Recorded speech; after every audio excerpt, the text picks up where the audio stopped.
Guys, good morning! Ngayon na lang ulit ako nag-ayos. Kasi may check-up ako.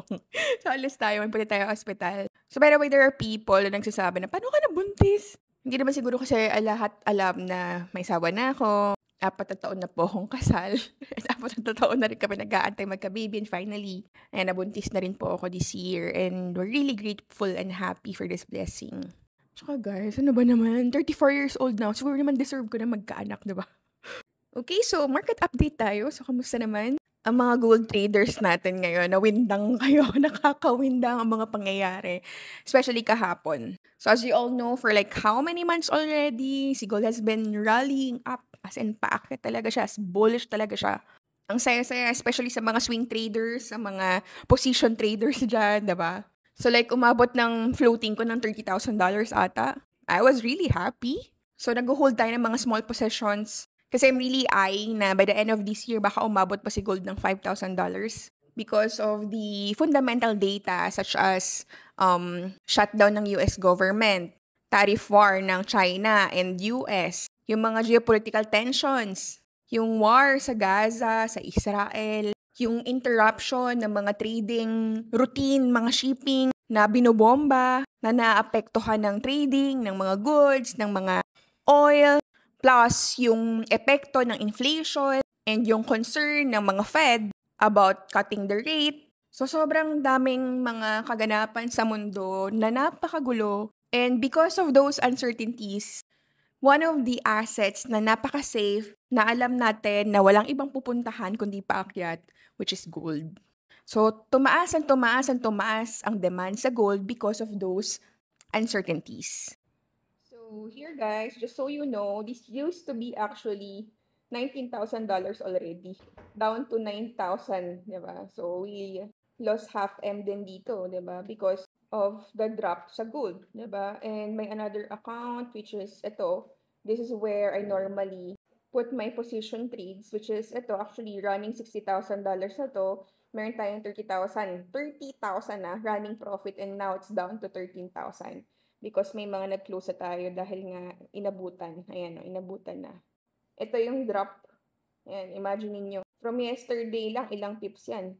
Diba? 3,000? 3,640 pips. Grabe. So, ngayon, I'm still gonna be holding this, definitely. Kung meron man mag-close dyan, it's okay. Wala namang problem.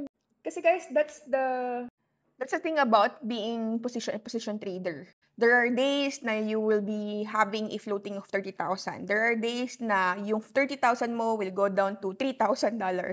There are days na from $3,000, it will go up to $60,000. So, position trading is more of like you are relying on the fundamental aspect. Not solely relying on the fundamental, but you are also syempre considering yung technical. However, because of the fundamental data that you have in your mind, you're reading the news, you're seeing the analysis of other analysts sa market, and you're seeing na talagang aakyat pa, then yung mga small positions mo, you make it a point talaga na iiwan mo dyan, and hindi mo talaga siya i-close no matter what happens, unless mag-play out kung ano yung strategy mo, kung ano yung nasa plan mo sa utak mo. Kasi, matitempt ka talaga i-close. Matitempt ka na pag nakikita mo na uy, floating $50,000 na tayo. Definitely, you get tempted. Kahit na hindi pa siya pasok dun sa plano mo, diba? So, that's the thing about being a swing trader and position trading. Yung emotional roller coaster na nandyan na, itas na wala pa, diba? Pero na-overcome ko na yun so far. Kasi guys, ang ginagawa ko, mag-open ako ng big size. Mag-open ako ng lot size na mga 2 lots. And then kapag kinita ko na yung gusto ko, say for example, kumita ko na ako ng $5,000, i-close ko na yun. And then mag-iiwan na lang ako ng very, very small lots like 0.01, 0.05, ganun na lang. Yun na yung iiwan ko for like how many months, and yun na yung gagamitin ko for my position trades. So ngayon, kapag nagbabawasan yung mga paper gains ko, hindi ako masyado na-hurt kasi kumita na ako dyan okay na ako dyan, solve na ako dyan, diba? So kung yan, mag-play out dun sa kung ano yung strategy ko or yung plan ko, then more happy, diba? Ganon. Sa trading kasi it's more of like pasensya. Patience talaga. That's what we actually needed here. Kasi kung wala kang patience, i-close mo na yun, diba? However, for some people, syempre, ang pinaka-strategy na kunin ko na, sayang, pera na yun, profit na yun. Walang problema do'n, puwede 'yun, 'di ba? I-take profit mo during the time na nag-all-time high siya and then wait ka ulit bumagsak, tsaka ka ulit mag-entry, 'di ba? Puwede rin 'yun. Kanya-kanyang strategy, kanya-kanyang trip sa buhay, 'di ba? So, ngayon check natin 'tong chart ko and then tingnan natin kung ano ba nangyayari. I-analyze natin yung kaganapan sa gold. So, ayan guys, kung mapapansin niyo, nag-drawing ako dito ng Fibonacci retracement. Fibonacci retracement is where you will be able to see kung hanggang saan na mag-retrace yung market. So, kung naalala nyo yung mga contents ko for the last few days na sabi ko nga, babalikan at babalikan tong golden zone. Kasi, actually nag-bounce siya dito sa 38.2, umakyat siya, nag-double top siya dito, and then, bumagsak na rin siya. And now, ito, just now lang to guys, the market has failed to respect itong ating golden zone, so bumagsak pa siya here sa 78.6% natin. So ngayon, we don't know if baka balikan niya pa itong ating pinaka-swing low dito. Dahil, ayan nga, nagkaroon tayo ng double top dyan, guys. This is double top. Double top yan, guys. And then, ito yung neckline niya. Ngayon, nung pagbagsak niya dito at na-break niya tong ating neckline, na nagtuloy-tuloy na siya bumagsak. Ano yung possible mangyari sa gold? Honestly, hindi ko alam. Kasi si gold has been moving unpredictably recently. So, ano ba yung mga possible main reason sa pagbagsak nito is there was a heavy profit taking from the institutions or even the retails. During the time na nagkaroon ng all-time high and then nag-double top na siya from our all-time high, ang psychological response ng mga traders, both institution and retails, is to take their profit already. That is why nagkaroon ng massive sell-off and bumagsak nga yung presyo. Another is, si US dollar ngayon is malakas. That is why nabawasan yung demand for the safe haven such as gold. Dahil nga, yun, nag-improve yung global sentiments. Meron ding positive news, di ba, dun sa tariff war ng US and China. Kasi kung maalala nyo, like 2 weeks ago ata, nag-impose na naman si Trump ng additional 100% sa tariff na manggagaling from China. However, syempre hindi nagpasindak si China. Si China naman nag-restrict ng export ng mga earth metals, mga important earth metals, especially important for the technology and mga innovation na ginagamit ng mga innovators, diba? So ngayon, magkakaroon ng meeting si Trump tsaka si Xi next week.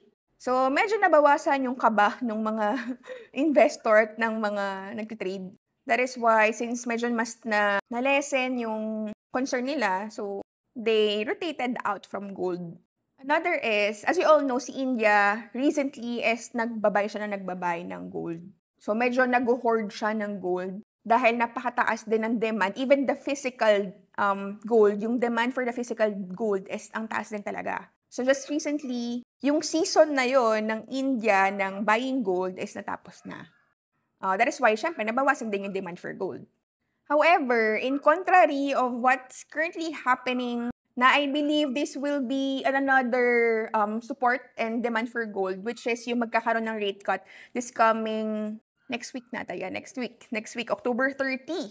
So another 25 BPS cut rate na naman yan from Fed. And we've heard na magkakaroon na naman ng another this coming December. That is why yung mga analysts, they're seeing talaga na yung gold packet pa rin talaga because of the rate cut. So paano ba yan, coach? Mag-sell na ba ako? Ano nang bias natin, guys? I'm still for buy. Bullish pa rin si gold. And for me, it's just an abnormal correction because sobrang bilis lang ng drop. But bullish pa rin si gold. So we still have to look for an opportunity to buy. We just need to wait for the sellers to fade their momentum. So kailangan magkaroon ng fading bearish momentum bago tayo mag-buy. Kita natin yan through candlesticks. So here, we have to wait na magkaroon ng bullish candlestick and magkaroon na tayo ng confirmation na talagang paakyat na si gold. For now, since malakas pa rin talaga yung momentum ng mga sellers, ay napakalakas pa rin talaga ng momentum ng mga sellers, so hindi pa rin tayo pwede mag-buy dito. However, kung intraday trader ka or scalper ka, then syempre, dapat tinitignan mo is yung micro trend. Which is kung nakita nyo naman, bearish talaga. So, kung scalper ka or intraday trader ka, I'll go for sell. Kung swing trader ka or position trader ka, mag-aantay ka pa rin ng opportunity to buy. So, that's it for today. I hope somehow meron kayong napulot from this daily vlog natin. So, if you want to know more about trading, just visit our website, www.legendarytradingacademy.com. See you tomorrow!